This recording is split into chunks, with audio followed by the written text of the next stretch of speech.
గౌరవ మంత్రివర్యులు కోమటిరెడ్డి వెంకటరెడ్డి గారు.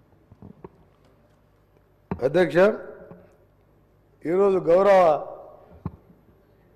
సీఎం గారు ప్రవేశపెట్టిన తీర్మానాన్ని సంపూర్ణంగా మద్దతిస్తూ భారతరత్నతో పాటు హైదరాబాద్లో వారి స్టాచ్యూతో పాటు వారి జీవిత చరిత్ర ఒక మెమోరియల్ పార్కును కూడా ఏర్పాటు చేసే విధంగా మంచి సూటబుల్ ప్లేస్లో అందరితో చర్చించి అది ఫైనాన్షియల్ డిస్ట్రిక్టా, నియోపోలిసా, ఇంకా ఎక్కడైనా మంచి ప్లేస్లో రద్దీగా ఉండే ప్లేస్లో ఏర్పాటు చేసడానికి వారు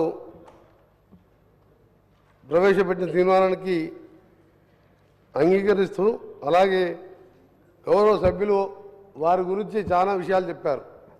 సీఎం గారు, డిప్యూటీ సీఎం గారు, మా శ్రీధర్ బాబు గారు క్లియర్గా చెప్పారు, ఉత్తమ్ కుమార్ రెడ్డి గారు చెప్పారు.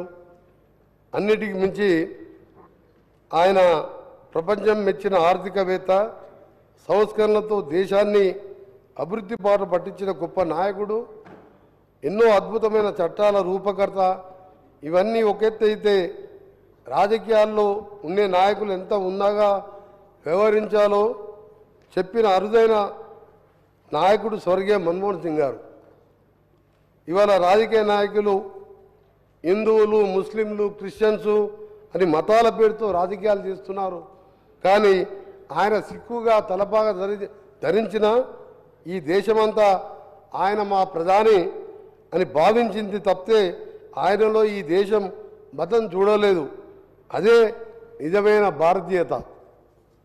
ఈరోజు ఒక మాటలో చెప్పాలంటే స్వర్గీయ డాక్టర్ మన్మోహన్ సింగ్ గారు నిజమైన దేశభక్తికి జెండా లాంటి నాయకుడు. ప్రధాని పదవిలో ఉన్న ఇంటి నుంచి సద్దన్నం తీసుకొచ్చి లంచ్ చేసుకుంటూ సామాన్య పౌరునిగా వ్యవహరించిన వ్యక్తి. ఈ దేశానికి ఏం కావాలో వారికి తెలిసినంతగా మరే నాయకుడికి తెలియదంటే అతిశయోక్తే కాదు. 1991లో ఈ దేశం బంగారం కుదవబెట్టి అప్పు చేయకపోతే నడవదనే స్థితి నుంచి 4 ట్రిలియన్ ఎకానమీకి తీసుకొచ్చి ప్రపంచంలో ఐదవ అతిపెద్ద ఆర్థిక శక్తిగా మలచిన ఘనత కేవలం మన్మోహన్ సింగ్ గారిది అంటే ఆశ్చర్యం పోనవసరం లేదు. 1991లో విదేశీ వస్తువుల కొనుగోలు శక్తిలో ప్రపంచంలో చివరి స్థానంలో భారత్ను 2014లో 3వ స్థానానికి చేర్పించారు. 2014 నుంచి ఇప్పటికీ 3వ స్థానంలో ఉన్నాం మనం. ఆయన ఒక సందర్భంలో అందరూ యాక్సిడెంటల్ ప్రధాని అంటుంటే ఆయన యాక్సిడెంటల్ ప్రధానే కాదు, యాక్సిడెంటల్ ఫైనాన్స్ మినిస్టర్ అని కూడా చలోక్తిగా ఆయన ఒప్పుకున్నాడు, ఆయన నిజాయితీగా. అలాంటి నిగర్వి డాక్టర్ మన్మోహన్ సింగ్ గారు ప్రధానమంత్రిగా 2004 నుండి 2014 వరకు 10 సంవత్సరాలు. ఈ 10 సంవత్సరాల కాలంలో భారతదేశ జీడిపి వృద్ధి రేటు 8 to 9% ఉంటే ఇప్పుడు 5% వరకు వచ్చినాం. డిమాండైజ్ చేసినప్పుడు ఆయన ప్రసంగంలో రాజ్యసభలో చెప్పారు, దీంతో 2 నుంచి 2.5% జీడిపి తగ్గుతుంది అని. ఆయన చెప్పినట్టే తగ్గినది ఆ రోజు. నిజంగా అలాంటి నాయకుడు ఈరోజు లేకపోవడం చాలా బాధాకరం. వయోభారంతో ఈరోజు దేశాన్నే మలుపు తిప్పిన మహానాయకుడైన, ఒకవైపు మహాత్మా గాంధీ ఉపాధి హామీ పథకం ఎవరు ఊహించలే. 1,00,000 కోట్ల ఆ రోజులలో పేదవాడు ఆకలితో చనిపోకూడదు, ఆకలితో ఉండకూడదని చట్టం ద్వారా తీసుకొచ్చాను. అలాంటి పథకాన్ని తీసుకొచ్చి మన ఇటీవల 4 సంవత్సరాల క్రితం కరోనా వచ్చినప్పుడు అదే చట్టం లేకపోతే లక్షలాది మంది చనిపోయేవారు. ఆ చట్టం రూపేణ తీసుకొచ్చిన ఉపాధి హామీ అని, ఆహార భద్రతా చట్టం కానివ్వండి.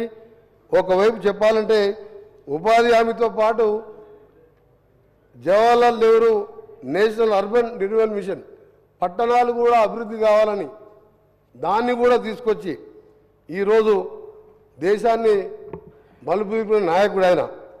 ఇక్కడ ఒక విషయం చెప్పుకోవాలంటే ఆయన గురించి వాళ్ళ కూతురు రాసిన ఒక విషయం, ఒక స్ట్రిక్ట్లీ పర్సనల్ విషయంలో మన్మోహన్ సింగ్ గారు క్యాంబ్రిడ్జ్లో చదువుకున్నప్పుడు ఆ పేదరికంలో తినడానికి డబ్బులు లేకపోతే చాక్లెట్ తినేవాడంట అని ఒక సీక్రెట్ పర్సనల్ బుక్లో రాయడం జరిగింది. సమాచార హక్కు అధ్యక్ష, దాంతో ఇవాళ లక్షల కోట్ల అవినీతి బయటపడడంతో పాటు ప్రతి ఒక్కరికి కూడా ఈరోజు ప్రశ్నించే హక్కు కల్పించారు. విద్యా హక్కు, ఇలా అన్నీ కూడా పెద్దలు చెప్పారు.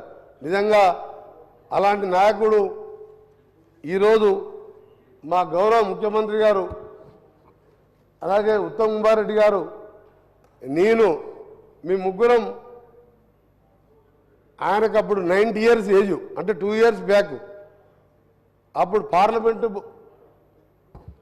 పార్లమెంట్ నుంచి బయటికి మేము బైకాట్ చేసి బయట చలిలో మేము అక్కడ ధర్నా చేస్తుంటే మా ముగ్గురు మధ్యలో దాదాపు ½ an hour పైన కూర్చొని ఆ ఫోటో ట్విట్టర్లో చూసాం. మా సీఎం